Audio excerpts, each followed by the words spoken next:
ईश्वर को नहीं आना था। अपने गुरु महाराज जी का बड़ा अच्छा दृष्टांत था, इसको वो 70% सत्संग में बताया करते थे ज़्यादातर।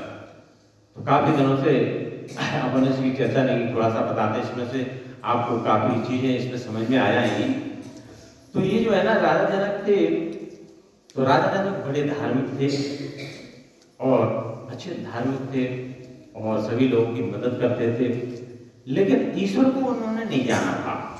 अपना राजकाज चला रहे थे और उनके ऋषि बंदी, उनके गुरु जो थे बंदी ऋषि थे। उनके गुरु राजा जनक के गुरु कौन थे? बंदी ऋषि। तो उस समय उन्होंने क्या विधान, अच्छा बंदी ऋषि क्या थे? वो वाक्चातुर थे। वाक्चातुर माने अधिक बोलने वाला, अधिक जैसे कोई बहुत बोलने वाला हो, बोलने के पीछे दूसरे की सुनाई नहीं। जैसे तुलसीदास ने के आगे पंडित कोई जो गाल बजावा, मतलब पंडित उसी को कहला है। तुलसीदास ने जो गाल बजाना, ज़्यादा चिल्लाए कुछ भी बोले, तो ऐसे वो बंदी ऋषि थे इस प्रकार के। उस उन्होंने क्या विधान करवा रखा था अपने वहाँ राजा जनक के यहाँ, कि वाक चातुर से यदि कोई, मतलब कोई संत या साधु, कोई विद्वान वाक चातुर से यदि परास्त हो जाता है या हार जाता है, तो उसको नदी में डूब दिया। ऐसा विधान करवा दिया था, भाई इनसे आप वाक चातुर से इनसे हार जाओगे साथ साथ करते हुए, तो आपको नदी में डुबो दिया जाएगा। ऐसा था उनका विधान बनाया था। तो ऐसा क्या था कि जब वो कोई राजा कोई मतलब विद्वान या संत उनसे वाक चातुर बातचीत करते थे, अपना बातचीत करते, धार्मिक जैसी बातचीत थी, तो राजा वाक चातुर के ऊपर जोर से बोलते थे उन्हें कि ये नहीं सही है, ये सही है। ऐसा उन्होंने कई बातचीत की तो परास्त हो गया, मतलब परास्त हो गया, यानी वो परास्त हो गए। तो राजा के विधान था, राजा ने आज्ञा दी तो भाई इनको नदी में डुबो दिया जाए। ऐसे मतलब काफी लोग मारे गए थे। मतलब ये क्या कहते हैं कि मतलब बिना दोष के, निर्दोष आदमी, निर्दोष को कहीं दोष लगे तो ये बहुत बड़ा पाप है। निर्दोष लोग मारे जा रहे थे, तो राजा को बड़ा पश्चाताप हो रहा था। राजा जी कह रहा था कि भाई मैं क्या करूं, अब ऐसा विधान, अब राजा, क्योंकि राजा ने ईश्वर को नहीं जाना था। जैसे आप, यदि आपने ईश्वर को नहीं जाना, यदि कोई ईश्वरवादी आपसे बात करे तो आप नहीं कर पाओगे उसके बारे में। भाई आप ईश्वर को जानते हैं, उसके बारे में आप नहीं जान पाएंगे, आप नहीं कर पाओगे। और झूठी सांसी वैसे ही कहते रहो, उससे कोई मतलब नहीं निकलेगा। तो ऐसे ही राजा जो है ना, बड़ा पश्चाताप कर रहे थे कि मैं क्या करें, क्या उपाय है। तो बड़े गंभीर विषय में बड़े विचाराधीन चल रहे थे, विचार कर रहे थे उन्हें कि क्या किया जाए, इसका कैसे निपटारा होगा। मान ले ये जो नदी में जो हत्याएं हो रही है मेरे कारण हो रही है, मेरा आदेश होता है। भाई उन्हें तो बात चाहते मारा गए, मेरा आदेश दे दिया, उनको नदी में डुबो दिया, हत्या कर दी। तो इस तरह से राजा बड़े गमगीन जो है ना, बड़े चिंता में थे। चिंता में अपने रात को सो गए, तो सोते भारी चिंता में। तो रात को क्या देख रहे हैं राजा, कि एक दूसरे राजा ने ऊपर चढ़ाई कर दी। राजा जनक के ऊपर दूसरे राजा ने चढ़ाई कर दी, और चढ़ाई कर दी, राजा को हरा दिया, मतलब राजा को युद्ध में हरा दिया, और हरा करके उनको राज से बेदखल कर दिया। बेदखल करने के बाद राज और पूरा राजपाट सब छीन लिया, मतलब उनका कोई नहीं बचा। अकेले उनको है ना अपने राज्य की सीमा जहाँ भी थी वहाँ से उनको बेदखल करके बाहर निकाल दिया, और फटे पुराने कपड़े पहना कर। अब जिस स्वप्न की बात है, मतलब ये चश्मदीद नहीं है, स्वप्न की बात, राजा जनक के बारे में आपको हम कुछ उदाहरण से ले जा रहे हैं ईश्वर के बारे में। तो जो है ना, अब राजा जो है ना, अब क्या करता, राजा को जो भूख लगी है, स्वप्न में जब भूख लगी तो राजा ने क्या सोचा कि चलो भाई कुछ भोजन का प्रबंध करें। अब राजा थे, उनको खाना बनाना कहाँ था, राजा खाना बना नहीं सकते थे। तो उन्होंने कि चलो भाई, उन्होंने कहीं से मतलब आग मांगी, कसी बटलोई, कहीं से चावल दाल, इस तरह से सब टाट इकट्ठा करके उन्होंने पकाने लगे। पका रहे थे, तब तक क्या होगा, तो तब तक वो पका रहे थे तो भूख जबरदस्त लगी उन्हें कि भाई चलो भाई थोड़ी देर और लगेगी, अभी पूरी खिचड़ी पक जाए तो टाइम लगा, तब तक हम थोड़ी सी खा लेते हैं तो उनकी तपन दूर हो जाएगी। तो उन्होंने जब एक केला का पत्ता तोड़ा, उस पर परोसा ही था, तब तक क्या हुआ, तो बिजा लड़ते लड़ते आ गए, मतलब बिजा साढ़ को कहते, वो लड़ते लड़ते आ गए। वो ऐसे लड़े कि उनकी खिचड़ी खंड बंड हो गई। खिचड़ी कहीं बटलोई कहीं पड़ी, आग कहीं पड़ी, और वो सब खंड बंड हो गए, पूरा ही उनका खंड बंड हो गया। जब पूरा सब तहस नहस हो गया तो उन्होंने क्या किया, उनका राजा का साहस टूट गया। राजा का साहस टूट गया कि भाई अब हम इतना काट घाट इकट्ठा नहीं कर सकते, अब तो इतनी जोर से भूख लगी है, अब ये शरीर छूट जाएगा और अब हमारा जीवन अब नहीं बच पाएगा। जब ये जीवन नहीं बच पाया तो राजा रो पड़ा। जब राजा रो पड़ा, रोने के बाद उसकी निद्रा खुल गई, जैसे ही रोया गया। जब निद्रा खुल गई राजा की तो राजा देखता है वो उसी शाही महल में लेटा हुआ है, अपने राजसी कपड़े पहने हैं, वही मकान है, वो बिल्डिंग है। तो बार बार बड़ा घूर घूर के देख रहा है कि वही शाही पलंग है, वही शाही मकान है, वही राजशाही वेश है। तो वो कहता कि भाई अभी हम थोड़ी देर पहले भिखारी थे, ये तो अब शाही महल में लेटे हुए, जी क्या है? तो उन्होंने क्या कि वो सत्य था कि ये सत्य है? तो राजा ने एक प्रश्न बना दिया कि ऐसा थे कि वो सत्य है, तो मैं किसी से पूछूंगा, अपने गुरु से पूछूंगा, जो मेरे प्रश्न का जो उत्तर दे देगा मैं वही उसी को मैं अपना गुरु बनाऊंगा और ये तब ये सही समझूंगा। अब उन्होंने क्या इसलिए बनाया प्रश्न कि अपने गुरु से पूछा, किससे? बंदिश से, क्योंकि जिससे वो परेशान था, बंदिश से भारी परेशान था, उनकी रोज हत्या हो रही थी। तो उन्हें अपने गुरु से पूछा कि गुरुदेव मेरा एक प्रश्न है, आप इसको हल करो। उन्हें कि यह सत्य है तो वह सत्य है। तो उन्होंने कहा भाई नहीं ये जगत सत्य है, हाँ तू सत्य है। मतलब उन्होंने कि ये प्रश्न नहीं है, हमारे वास्तव में मुझे क्या तकलीफ है, मुझे क्या कष्ट है, वो आप बताएं। तो उन्होंने मतलब जो बंदी से वो क्या समझ लेते हो, उन्होंने तो जैसे बताया कि जगत मिथ्या है, तू सत्य है, मतलब तो ऐसे उन्होंने बताया। तो वो नहीं, उन्होंने कहा ये प्रश्न नहीं, तो वो नहीं असलियत उन्होंने बताई नहीं किसी को। अब उन्होंने क्या किया कि उन्होंने सारे देश पर संदेश भेजा, सारे देश के संत महाविद्वानों को, संतों को, उन्हें कि भाई किसी से प्रश्न अपना हल करवाएंगे, अगर कोई मेरा प्रश्न हल करेगा। तो सभी लोग पहुंचे वहां। तो राज सभी से पूछता था कि भाई यह सत्य है तो वह सत्य है। कोई बताता जगत मिथ्या है, ईश्वर सत्य है, ऐसा लोग कह देते। तो कोई कुछ बताए, कोई कुछ बताए।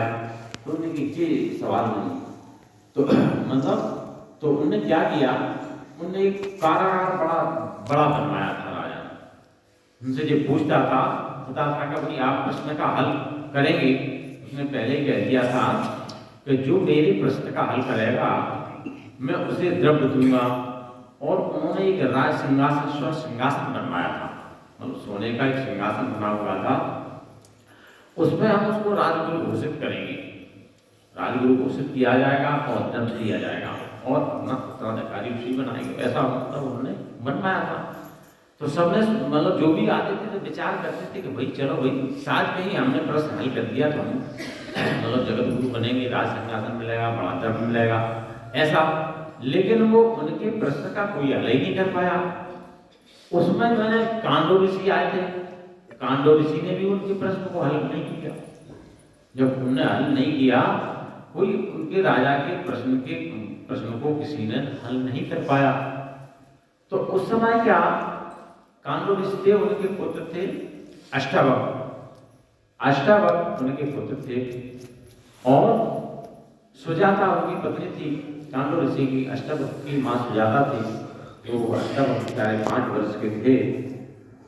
और लेकिन अष्टावक्र पहले जो है ना, जब अष्टावक्र गर्भ में थे तब उनके जो पिताजी थे कांडो ऋषि, उनके मंत्रों का उच्चारण कर रहे थे। जब मंत्रों का उच्चारण कर रहे थे तो अष्टावक्र ने आकाशवाणी दी कि हे पिताजी, तुम गलत मंत्रों का उच्चारण कर रहे हो और ये गलत मंत्रों का जो तुम उच्चारण कर रहे हो कभी हंसी के पात्र बनोगे। तो उनके पिताजी ने कहा, अरे तेरा अभी जन्म ही नहीं हुआ है, अभी तुम गर्भ से ही मतलब मुझे उपदेश देने लगा। तो उन्हें श्राप दे डाला, जा तुम 8 अंश से टेढ़ा हो जा। तो मतलब अष्टावक्र जो है ना 8 अंश टेढ़े होते हैं, मतलब तो उन्होंने पहले ही बता दिया था। तो जब अष्टावक्र 5 वर्ष के थे, 5 वर्ष के थे तो वहाँ अपने पड़ोस में खेलने गए, आस पड़ोस में खेलने गए। खेलने जाते हैं तो पड़ोसियों ने कह दिया कि भाई अरे तू जो है ना कैदी, मतलब तू जो है ना कैदी का पुत्र है, मैं तुझे अपने गोद में नहीं खिलाऊंगा। तो उनको जरा बहुत बुरा लगा, मतलब उनको काफ़ी बेइज्जत हुई और बड़े मन से होके आए, अपनी माँ से कहने लगे मुझे कह रहे हैं जो मैं तुम्हें अपनी गोल में नहीं खिलाऊंगा, कैदी का पुत्र है, तो ऐसा कैसे, मतलब तुमने अपनी माँ से कहा।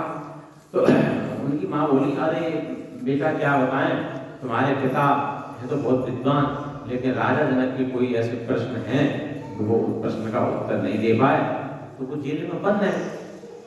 तो उन्होंने कहा मैं अपने पिता की जेल छुड़ाने जाऊंगा। तो उनकी माँ ने कहा अरे बालक तू छोटा सा है, अभी तुम क्या जेल छुड़ाएगा, वहाँ बड़े बड़े विद्वान आए हैं, कोई भी राजा के कोई प्रश्न पे कोई भी उत्तर नहीं दे पाए, और तू नहीं उठ जा, मैं तो तेरे ही सारे अपना जीवन बिताऊंगी। तो उन्होंने की वो अष्टावक्र ने हट गया उनसे, उन्होंने कहा कि नहीं नहीं नहीं मैं जाऊंगा और मैं जरूर जाऊंगा, मैं अपने पिता की भूख छुड़ा के लाऊंगा। तो जब बालक ने हट गया तो उन्होंने कहा अब मेरा इस समय वर्तमान में कोई गुरु नहीं है, तू ही मेरे मस्तक पर हाथ रख दे और मस्तक पर हाथ रख दे, तो मैं तुम्हारा एक गुरु बना करके मैं अपने पिताजी की बंदी छुड़ा के जाऊंगा। तो उन्होंने थाली सजाई उनकी माँ ने और आशीर्वाद दिया अष्टावक्र को, और आशीर्वाद दे करके उनको रवाना कर दिया। जब रवाना कर दिया उनको अष्टावक्र को, तो अष्टावक्र चले जाते, मतलब 8 अंक से टेढ़े थे, मतलब अपने शोभा लेकर के जाते, उसके सहारे वो चले जाते हैं जहाँ राजा जनक की सभा लगी थी, काफी लोग बैठे हुए थे, बड़े बड़े विद्वान माँ बैठे हुए थे राजा जनक का, और एक स्वर्ण सिंहासन बना हुआ था। तो वो जो है ना सब जो है ना उन्होंने सीधे जाकर के सिंहासन पर बैठ गए। तो जब सिंहासन पर बैठ गए और तो सारी सभा हंस पड़ी, तो देखो एक अपंग लड़का जो है ना छोटा सा ऐसे जरा भी बैठ गया, तो वे हंस पड़े, तो वे जो है ना ताली ठोक के हंसने लगे, अष्टावक्र ताली ठोक के हंसने लगे और चल भी पड़े। तो राजा जनक ने कहा अरे बालक तू बड़ा खिंचाई करता है, बीजे तुम्हें मारा, इसमें बैठने का कौन अधिकार था, इसमें बैठने का वही अधिकारी है जो का उत्तर देगा, और तुम चल भी दिया और जे लोग और तुम हंस भी रहे हो। तो अष्टावक्र बोले मैं इसलिए हंस रहा हूं और इसलिए चल दिया कि जो तुम्हारे जितने भी जो बैठे हुए तुम्हारी सभा में वो लोग जिस सभी जो है ना शूद्र हैं, मतलब तो राजा जनक ने कहा तुम कैसी बात करते हो, ये शूद्र नहीं है, सभी क्षत्रिय ब्राह्मण है। नहीं नहीं ये क्षत्रिय ब्राह्मण नहीं, ये केवल जो है ना शूद्र है, ये केवल चमड़ी का ज्ञान रखते हैं, समय हमारी जो है ना चमड़ी इसको दिख रहा है इसलिए हंस रहे हैं, इसलिए हम ताली ठोक के हंसे और चल भी दिए। यहाँ इस सभा में मैंने अपना रहना उचित नहीं समझा, ऐसी सभा में जिन्हें केवल चमड़ी का ज्ञान हो, इसलिए वे यहाँ से मैं चल लिया। तो राजा जनक ने ऐसे कैसे चल लिए, आप जो है ना बगैर मेरे प्रश्न का उत्तर, आपने जो मेरी आज्ञा, आपने जो मेरी शर्त थी उसका तुमने उल्लंघन किया है, और इसमें तो कोई बैठने का अधिकारी था जो मेरे प्रश्न का उत्तर देगा। तो अष्टावक्र बोले तो बताओ तुम्हारे क्या प्रश्न है, मैं तुम्हारे उत्तर दूंगा। मैं तुम्हारे उन्होंने कहा कि यह सत्य है कि वह सत्य है। उन्होंने कि ये प्रश्न तो मैं अपनी माँ को ही लगा चुका था। उन्होंने कि भाई मैं कैसे जानूं तुमने अपनी माँ को लगा छोड़े थे। तो अष्टावक्र बोले कि न यह सत्य है, न वह सत्य है, न तू सत्य है, सत्य तो नित्य है। तो राजा जनक ने कहा कि भाई इस बात को हम समझे नहीं, अभी हमारे प्रश्न पूरा हल नहीं हुआ। तो उन्होंने कहा भाई तुम्हारा प्रश्न ये है, उन्होंने पूरा विवरण बता दिया कि तुम जो स्वप्न में देख रहे थे, जो स्वप्न में तुम अपनी खीर पका रहे थे, तुम्हारी खीर खंडमंड हो गई और तुम जब रो पड़े, मतलब जब अपने हताश हो गए कि दोबारा खीर नहीं पका पाओगे, तो तुम्हारा रोना आ गया। रोकर के बाद जो है ना तुम वहीं उसी अपने राजसी छात्रावास में बैठे हुए थे, तुमने एक प्रश्न बना लिया था कि यह सत्य है कि वह सत्य है। तब राजा जनक समझे, लेकिन तब राजा जनक ने कहा कि यह सत्य क्या जाना जा सकता है? उन्हें कि अवश्य ये कौन कैसे जाना जाएगा, मैं जनाऊंगा, मेरा काम है, लेकिन शर्त ये कि तुम्हें मुझे गुरु बनाना पड़ेगा, गुरु बनाओगे तो मैं जना सकता हूँ। तो राजा जनक ने कहा कि भाई गुरु तो हम बना लेंगे, हमें कोई दिक्कत नहीं है। हाँ, इसमें एक बात छूट गई कि अष्टावक्र ने ये कहा था, कोई तुम्हारे प्रश्न का उत्तर तो हम दे देंगे, लेकिन शर्त एक हमारी है। क्या शर्त है? उन्हें शर्त ये है कि जो तुझे 88,000 कितने भी जेल में बंद किए हुए विद्वानों को तुम्हें छोड़ना पड़ेगा। तो उन्हें कि भाई हमारे प्रश्न का उत्तर मिल जाएगा तो मैं छोड़ दूंगा। तो वो तो मतलब उनका प्रश्न मतलब मिल गया तो वो छोड़ गए। अब वो ईश्वर को जानना चाहते हैं। कौन? राजा जनक। तो उन्होंने क्या कहा कि भाई आप जो है ना, हमें गुरु बनाना पड़ेगा, तो हम ईश्वर को जान देंगे। कभी गुरु तो हम बना लेंगे, हमें क्या दिक्कत है, हम गुरु बनाने तैयार हो जाओ फिर गुरु बनाने ईश्वर को जानने के लिए।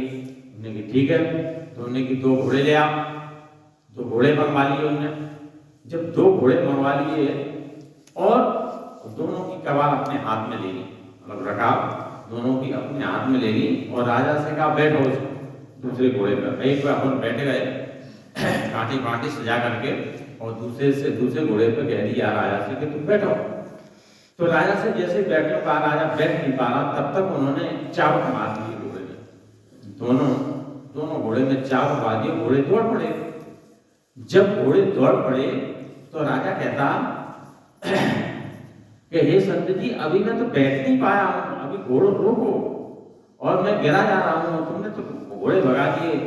अब जो है ना अष्टावक्र नहीं सुन रहे, वो तो चाबुक दिए चले जा रहे हैं, घोड़े दौड़ रहे हैं, और राजा जो है ना नहीं बैठ पाए। तो एक पैर ही उन्होंने रख पाया और एक पैर उनका ऊपर रही रहा, जा रहे हैं घोड़े जा रहे हैं। तो राजा जनक विचार करते हैं, अब वो तो घोड़े रुक नहीं रहे, वो जा रहे हैं बराबर दौड़ रहे हैं।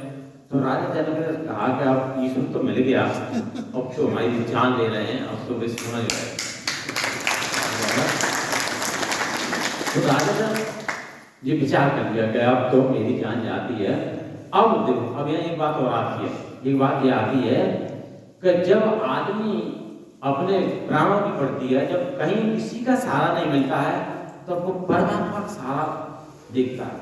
परमात्मा अब कैसे जान बचे क्या है, केवल परमात्मा। तो उन्होंने कहा जान तो जाएगी, उन्होंने ईश्वर का सहारा अपने नेत्र मूंद करके केवल ईश्वर का जाना तो है ही नहीं, ईश्वर के सहारे में वो हो गया। तो ईश्वर ही बचा तो जा रहे हैं, इस संसार से विदा ले रहे हैं। तब तक क्या हुआ, अष्टावक्र ने अंतर्दृष्टि का ज्ञान दे दिया। अंतर्दृष्टि का मतलब जो जैसे बहुत से लोग जो माने दीक्षा नहीं है वो नहीं समझ पाएंगे, जिन्होंने दीक्षा ली तो समझ रहे होंगे। अंतर्दृष्टि का ज्ञान दे दिया तो उन्हें साक्षात्कार होने लगा, यानी परमात्मा का साक्षात्कार होने लगा। अब उन्हें कोई शुद्ध नहीं रही, न गिरने की न चढ़ने की न उसकी। अब वो साक्षात्कार करने लगे। कौन? राजा जनक।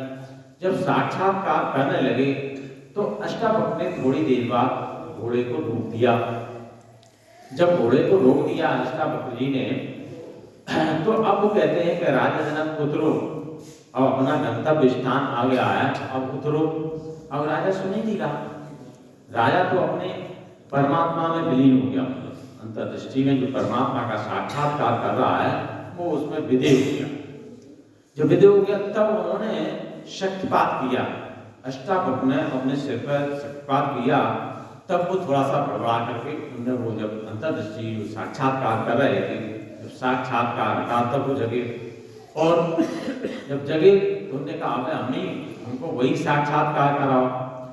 तभी से राजा को विदे कहा गया है, राजा जनक को तभी विदे कहा गया है। वहां उन्होंने राजा को वही 4 मुक्ति का ज्ञान दिया। अष्टावक्र ने, राजा जनक के गुरु कौन थे? अष्टावक्र। तो अष्टावक्र ने ये 4 मुक्ति का ज्ञान दिया है, जो अपन लोग 4 मुक्ति आप लोग जानते हैं, बहुत से लोग नहीं जानते। तो वे 4 मुक्ति कौन कौन सी? शायोर, शामी, सारो, सारो, ये 4 प्रकार की मुक्ति हैं। ये 4 मुक्ति का ज्ञान दिया, तब राजा जनक ने ईश्वर को नहीं जाना। तो मतलब हमारे कहने का ये है कि मान ले अपन ने किसी ने ईश्वर को नहीं जाना, तो जान लें, अभी समय है, अपन जान लो, नहीं तो ये जीवन कभी अपना बेकार चला गया तो फिर सिवाय पछताने के अलावा कुछ भी नहीं मिलेगा। का बस्सा जब कृषि सुखाने, समय गए फिर का पछताने, और फिर पछताने के अलावा कुछ भी प्राप्त नहीं होगा। तो इस तरह से अपन को परमात्मा को जानना चाहिए। जो अपन को मानव जन्म मिला है, परमात्मा को जाने बगैर अपन कई चीजों में उलझ जाते हैं। जैसे अपने महान पुरुषों ने देखो, संत तुलसीदास जी ने रामचरित के माध्यम से अपन को काफी जागृत किया है। भगवान कृष्ण ने गीता में और काफी उपदेश दिए हैं और अपने भागवत में भी काफी जगह अच्छा अच्छा लिखा है। वैसे तुलसीदास जी ने भी बहुत अच्छा लिखा है, ऐसा नहीं है। तो अपन को परमात्मा को जानना चाहिए। परमात्मा एक है और एक ही परमात्मा का रास्ता है, परमात्मा अलग नहीं। बहुत से लोग सोचते हैं चलो भाई कोई भी किसी भी चलो भाई कोई रास्ता अपना लें, कहीं ना कहीं अपन ईश्वर की ओर पहुंच जाएंगे या ईश्वर को प्राप्त कर लेंगे। नहीं, ऐसा नहीं है। परमात्मा एक है और एक ही उसका रास्ता है। वो रास्ता यही है, शायुर शामिक सालो सालो, ये 4 प्रकार की मुक्ति है। इन 4 प्रकार की मुक्तियों के अलावा दूसरा कोई भी रास्ता नहीं है। भाई अपने विश्व में जितने भी पैगंबर हुए हैं, सभी पैगंबरों ने यही रास्ता बताया है। जैसे अपने जब सृष्टि के सबसे पहले पैगंबर ब्रह्मा विष्णु महेश थे, ब्रह्मा विष्णु महेश ने यही 4 मुक्ति का ज्ञान दिया। शायुर शामिक सालो, ये अपने जो है ना ब्रह्मा विष्णु महेश ने नाम दिए। और इसके बाद एक पैगंबर हुए कबीर साहब। कबीर साहब ने इन चीजों को अपनी भाषा में अलग लिखा है। कबीर साहब ने क्या लिखा है? खींचरी, भूचरी, चाचरी, अगोचरी, ये कबीर साहब कहते हैं। ये भाषा बदल दी उन्होंने।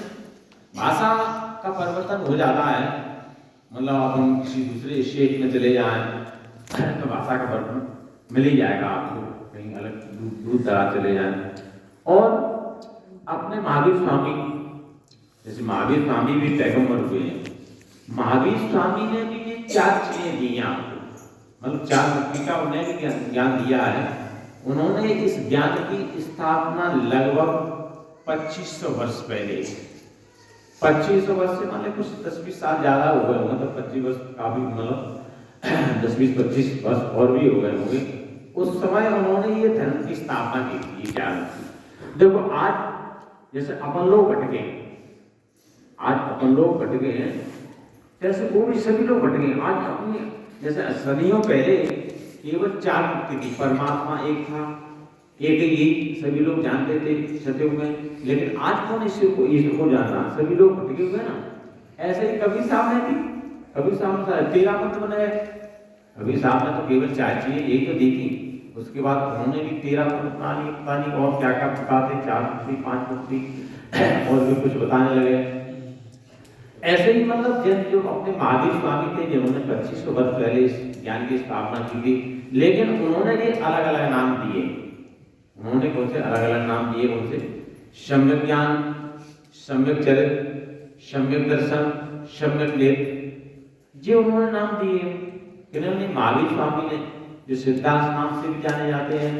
तो आज अपन देखें उनका जैन समाज का जो है ना, तो यानी आत्मज्ञान तो उनके पास, जो महावीर स्वामी थे उन्होंने आत्मज्ञान ही दिया था।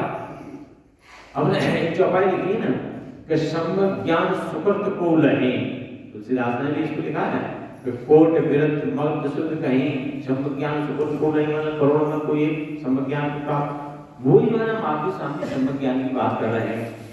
अब तो अब उनके उसमें जाते हैं तो उसका कहाँ है ज्ञान, मतलब आत्मज्ञान कहाँ है? पता नहीं वो भी क्या बेगामा पैगामा और पता नहीं क्या क्या बताते रहते हैं। तो मतलब कहने का परमात्मा एक है, एक ही रास्ता है, अपन भटक भले ही जाए।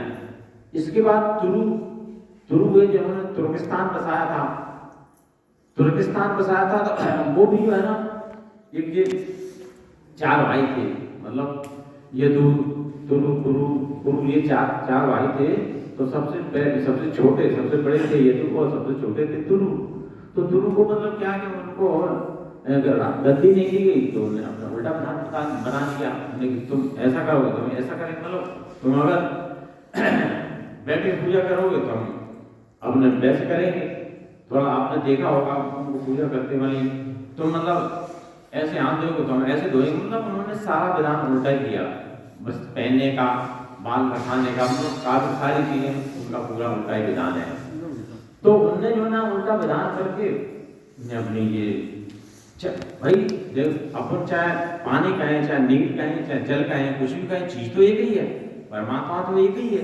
अब नाम भले बदल, उन्होंने भी नाम बदल दिए।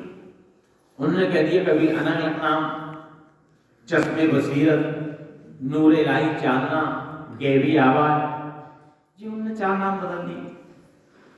जब उन्होंने बदल दिए तो ऐसे ही अपना एक गुरु और हुए पैगंबर, कौन से? ईसा मसीह। ईसा मसीह ने भी अपने 4 नाम अलग दे दिए, उन्होंने अंग्रेजी में दे दिए। उन्होंने कह दिया कभी गॉड सीक्रेट इज हेरिनम, God is divine light, third eye, God is heaven. तो हमारे कहने का मतलब यह है कि विश्व में जितने भी पैगंबर हुए हैं, सभी पैगंबरों ने 4 मुक्तियों का ज्ञान दिया है। 4 मुक्तियों के अलावा संसार में दूसरा कोई भी साधन नहीं है। केवल 4 मुक्तियों के द्वारा अपन परमात्मा को जान सकते हैं और दूसरा कोई रास्ता है नहीं। एक परमात्मा है, एक ही रास्ता है। व्यापक एक ब्रह्म अविनाशी, सत चेतन घन आनंद राशि। परमात्मा एक है, व्यापक है, वो सत्य है, वो चेतन है और वही आनंद देने वाला है। तो अपन को एक रास्ता वही पकड़ना चाहिए जो सही रास्ता है।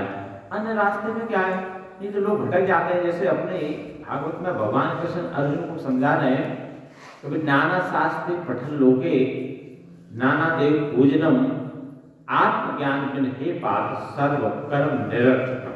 ये भगवान कृष्ण कह रहे हैं। क्या कह रहे हैं कि नाना शास्त्रों का पठन पाठन, कितना भी पाठ कर लो व्यर्थ है। नाना कितने भी देवी देवताओं की पूजा कर लो व्यर्थ है। आत्मज्ञान के अलावा ये सब व्यर्थ है। तो इस तरह से यहाँ भागवत में भी भगवान कृष्ण कह रहे हैं, उधर तुलसीदास जी भी रामचरितमानस में कह रहे हैं कि भाई रिद्ध सिद्ध पी रहे हो भाई, बुद्ध हैं लोग दिखा रहे हैं जाके। ये रिद्धि सिद्धि सब पेरती हैं, बुद्धि को लोग लगा रहता है, इसलिए पूजा करते रहते हैं। उधर भगवान कृष्ण गीता में भी बोल रहे हैं। गीता में भगवान अर्जुन को समझा रहे हैं कि यान्ति देवव्रता देवत्यांति प्रत्यांति पितृव्रता भूतान्यांति भूतेज्या यान्ति मध्या जिन्वपमा। जो देवी देवताओं की पूजा करते हो हम देवलोक को चले जाते हैं, जो पितरों की पूजा करते हैं वो पितृलोक को प्राप्त होते हैं, जो भूतों की पूजा करते हैं भूतलोक को चले जाते हैं, जो परमात्मा का भजन करते हैं वो परम धाम को जाते हैं। तो स्वर्ग नरक अपवर्ग नशेनी, मतलब 3 रास्ते हैं। तो अपन को अपवर्ग का रास्ता चुनना है। तो अपन को परमात्मा को जानना है। परमात्मा बगैर 4 मुक्ति को नहीं जान सकते। अब थोड़ा सा डिटेल और बताते हैं। जैसे 4 प्रकार की मुक्ति जो हमने आपको बताई, शायो मुक्ति,